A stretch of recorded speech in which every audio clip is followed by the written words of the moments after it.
Kung ano ang sinapit ng ama, ganoon din ang sinapit ng anak. Sa kamay ng iisang tao. Simula ngayong Lunes, Nahuli na lang isang suspect sa likod. Mukhang napatay ni Bagba. Ano? Nagnakaw siya na dahil sa akin. Hindi ko matanggap na ganito yung kanalabasan ng pangyayari ngayon. Sinabi ko na rin! Sinabi ko na dito hahagtog to eh. Kaya malayang-malaya na ako magpanggap bilang siya. Paano mo nagawa kay Tanggol yun? Alam mo yung lahat! Tama na yung ginawa ko! Wala kang pagmamahal kay Tanggol! Bigyan mo ako ng dahilan para mahalin ang batang yan!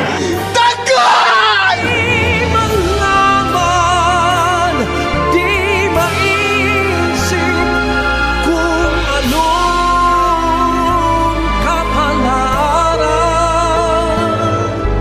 FPJ's Batang Quiapo.